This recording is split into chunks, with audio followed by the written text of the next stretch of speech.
Season 3 spoilers up ahead. Only 3 things in life are certain: death, taxes, and Joe Goldberg's ability to get away with murder. You's Season 3 finale was a crazy trip that included many murder attempts, backstabbing, and one particularly contentious marriage argument. Let's analyze the Netflix series finale's many turns and outcomes for each Madre Linda resident. Theo Situation. Poor, hapless, illiterate Theo, Dylan Arnold, the inquiring college student, experiences severe suffering at the hands of his married lover turned neighbor, Love Quinn, who he believed had found evidence that Joe murdered his stepdad's wife, Natalie. However, the conclusion reveals that Love didn't strike him with enough force. Theo was still alive, but in critical condition when Joe arrives to clean up Love's mess. He shows compassion for Theo after learning that he really loved Love, and puts Theo in a taxi to go to the hospital. Carrie, Conrad, and Sherry. In the latter part of the season, the annoying couple that likes swinging discovers that Love, in a jealous fury, murdered neighbor Natalie, and Joe assisted in covering it up.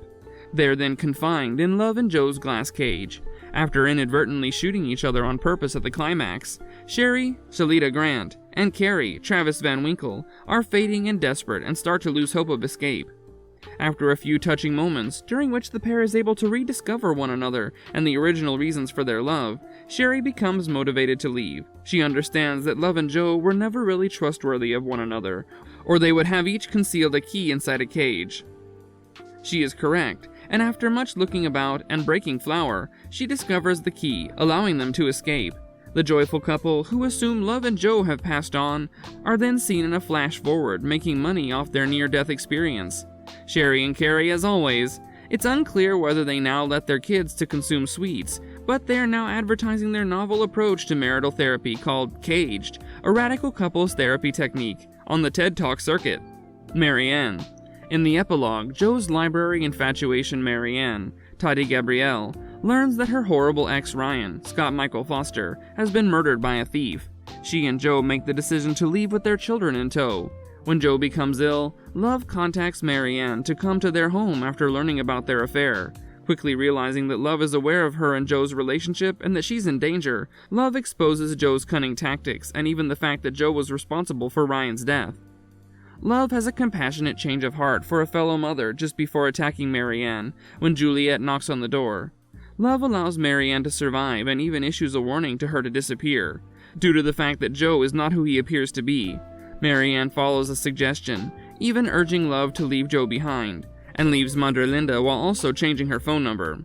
Actress Tati Gabrielle, who portrays Marianne, stated in an interview with Marie Claire, "When I first read that scene, I loved it. The idea of 2 women having a conversation over something that is very touchy, and being able to uplift each other through that, and save each other through that. At the end of the day, you can never love someone else properly until you love yourself."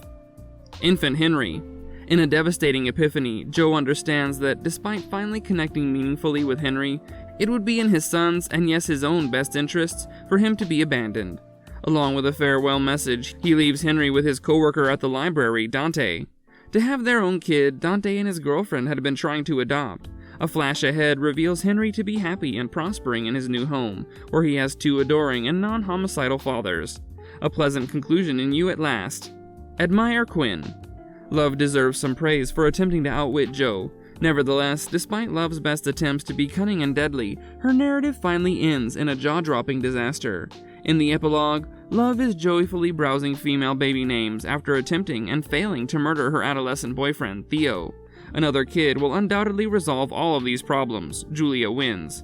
Then Love discovers what might be considered a smoking gun: Joe's bloodied t-shirt in Henry's diaper pail. Because Joe is in love with Marianne, she understands that Joe murdered Ryan. Joe Goldberg. The greatest, or worst, is reserved for last. Joe demonstrates in the Season 3 finale that he's always one step ahead of the other murderers in town, aka his wife. He is initially seen cleaning up after Ryan's murder, before understanding he must assist Love in concealing Theo's corpse. He steals some of Carrie's sex pills just in case after rescuing Theo and preparing to flee with Marianne, which is what he had planned all along. The stabbing. Joe stabs Love with a needle that is filled with the same poison she used on him, just as Love resolves to kill Joe and approaches him with a knife. In fact, Joe had some wolfsbane on hand, since he had discovered what Love had been cultivating in the garden all along. in case he had also looked into antidotes and learned that the effects of the poison could be reversed by adrenaline, which Joe had taken from Carrie. Because he knew Love was coming closer and closer to injuring him, he had taken the adrenaline in advance. As word of the incident spreads, Madre Linda is seen in a flash ahead. With Love taking sole responsibility, it is being referred to as a murder-suicide. The fire also likely made any type of autopsy on Love impossible, but regardless, Joe has placed the needle of wolfsbane in her hand so that investigators would conclude she paralyzed herself to ensure her own death.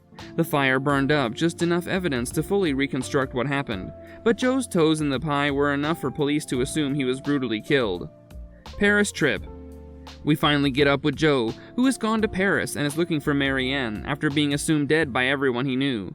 "I don't think she would go back to him," said Gabrielle to Marie Claire. "I think she would be able to, at that point, have the confidence, respect of self, and foresight to be able to know not to. She might say something like, 'I love you, I wish this worked out differently, but you're a psychopath, and you're not good for me or my child, or even this world,'" Gabrielle predicted.